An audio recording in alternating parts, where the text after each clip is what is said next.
The people of Greece have spoken. I'm Richard Quest, live in Athens, where tonight the future of the European project may hinge on the outcome of Greece's parliamentary elections. Good evening. The world is watching as Greece decides.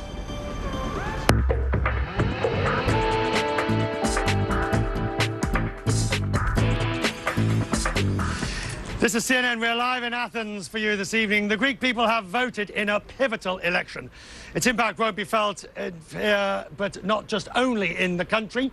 It could affect the 325 million people who use the euro. And early exit polls show New Democracy is ahead by a whisker. Now, the important thing to note tonight is the radical left Syriza party is a close second. And depending on your point of view and which exit poll you're looking at, the results could actually be the other way round.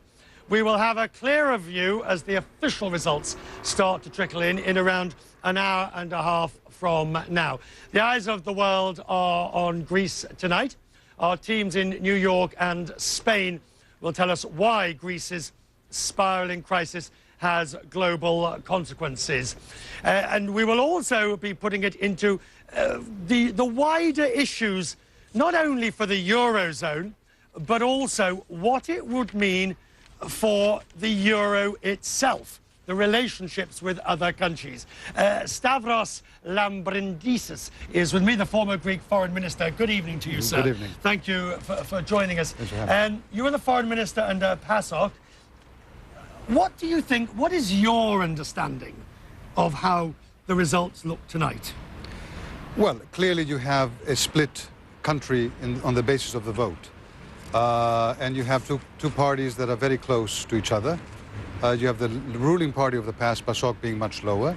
So you have, in a sense, a vote that is not that different from the vote that happened in May. Okay. But we can't, or the Greek people can't, have a repeat again. So do you get the feeling that whichever party does win, there is a new seriousness of the leaders to do the deal that they wouldn't do in May? Yes, I do. And in fact, it's my belief and my hope, but I'd like to emphasize the word belief, that there's going to be a tremendous amount of seriousness in this process. Most of the major leaders have stated that they're going to make sure there's a government. I expect that they will. So what changed between then and now, other than they had another run round the horse field?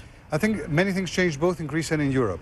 In the past month, we've had in Greece a realization that easy words are one thing, but in fact, the vast majority of the Greek people want to be in the euro, and therefore this requires sacrifices, but it also requires solidarity and help for Greece to get out of this vicious circle of austerity and deflation. Okay. And it also, with what happened in Spain and in other countries in Europe, made Europe realize that we have to band together. So in other words, what you're seeing here is both in Greece a need for political leaders to get out of the narrow party confines and look to the good of the country, and in Europe, a need to get out of our national confines and look to the good of Europe. Okay, but I do need to ask you, in that environment where New Democracy says it will renegotiate some of the terms of the Memorandum of Understanding, you've negotiated with the other Europeans, you know what they're like.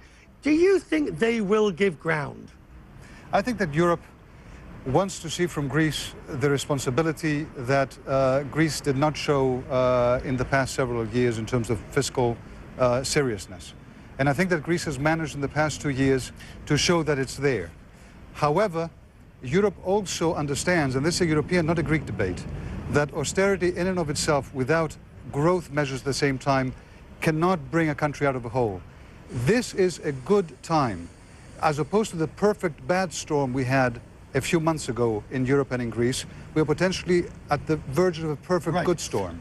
Okay, so in that environment, you are confidently predicting that a government will be formed and we will not be looking at, election Mark III. I am confidently predicting that everyone's instincts are in that direction, and I believe that this is going to actually play out. Stavros, many thanks indeed for joining us. Thank you very much. I appreciate it. The results will certainly be known in the hours ahead. Many thanks for joining us. So, as I outlined, the first official preliminary results are expected in the coming hours.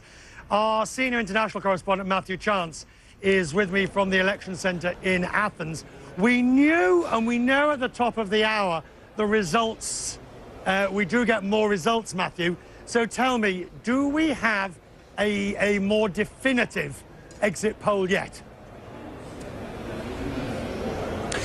Not yet, but within the next few minutes, Richard, possibly in the next 15 or 30 minutes, according to the marketing group that's carrying out these exit polls, they'll have a second exit poll which will take into account all of the results they collected throughout the course of their research today. These exit polls, of course, based on their people going out there and asking people at polling stations which way they voted. The last poll was based on 80% of those results. The next one in the next half an hour or so will be based on 100%. And so the expectation is that that will be a bit more of an accurate representation of how this situation is unfolding. I've actually spoken to people at the polling agency. They won't give me the figures, but they're saying that, you know, from what they're seeing, it may look even better for New Democracy when these new exit polls come out. But again, we'll have to look at the actual polling.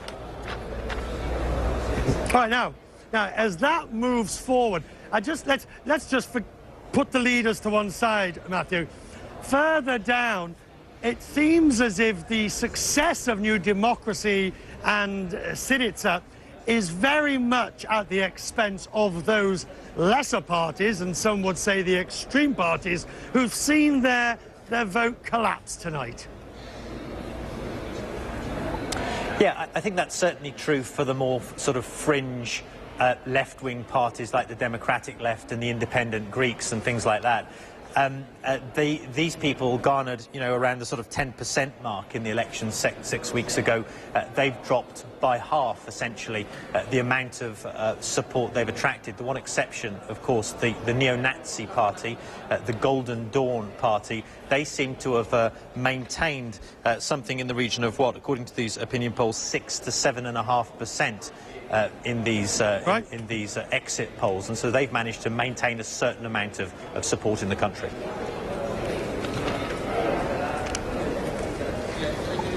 Matthew Chance, who is at Election Central and will be with us throughout the course of the evening. It appears that no single party is likely to get an outright majority from today's vote. Nina Dos Santos. Nina, now look, Nina, this is complicated at the best of times, but when we are as tight as it looks like tonight, I need you to explain to me how the system works, who gets what, and how it plays out. Yeah, obviously Athens is the birthplace of democracy, isn't it? And the Greek electoral system is actually rather complicated, Richard. Let me just show you exactly how it works. There are 300 seats to play for here, and what I also want to show you is that although there's a number of parties on the ballot sheet, around about 30 there were in the first round, you need to get around about 3% of the vote to actually be admitted into Parliament and get any seats for representation at all. But then we have this interesting issue, which you've hinted at before throughout the course of the last hour, Richard. It's called reinforced proportionality. And what this means is that you need to be sort of getting first past the post. The party which gets the most votes gets an extra bonus. Now, what I want to show you here is that this only really kicks in if you're hitting the hefty double digits to try and help you avoid the issue of coalition politics. So as you can see, if you're getting around about 39 to 40% of the vote, you add those extra 50 bonus seats, it helps to push you past the crucial 50% mark. But what I also want to show you is that obviously if you're not getting anywhere near 39%, well, it still keeps you well below 50%, and then we're talking, of course, about coalition politics. Now, that's something that's been dominating the Greek political landscape for many a year here, and let's have a look at exactly who could partner up with who. As we were saying, broadly speaking, this vote doesn't just divide itself between left and right, it also divides itself between pro-bailout terms and, let's say, anti-bailout and anti-austerity terms. Let's start out with, obviously, the one who's been grabbing all the headlines there, the Syriza party leader, Alexis Tsipras. Obviously, they're from the radical left. They could, some say, potentially partner up, if you'd imagine, just left plus left with PASOK. But then again, PASOK doesn't necessarily want or agree with some of the terms that Syriza have in terms of sort of alienating the rest of the European Union with this anti-bailout mantra. Even if they partnered up with the likes of the Democratic left, they'd only be getting about 45% of the vote. The other thing I want to point out is that obviously New Democracy and PASOK themselves have been inside a coalition, obviously an unhappy one, but they were inside one before. We could perhaps even see the independent Greeks partnering up with New Democracy. For the moment, we just don't know, but the vote is certainly fractured. Richard. All right, Nina Dos Santos, who is probably now knowing more about this than the detail. Now, across Greece, people are watching election results, and that's also true here in Athens, in Syntagma Square. You can't see just at the moment, but I can tell you, if I don't lean too precariously over the balcony, there is the New Democracy booth in the middle of the square, and I would say there are several dozen people now waiting and watching for the results coming in. And if there is to be a rally, or if there is to be any of that sort of thing, we will be seeing that probably here in Syntagma Square and elsewhere in the capital. Greece's cliffhanger election and its potential economic fallout.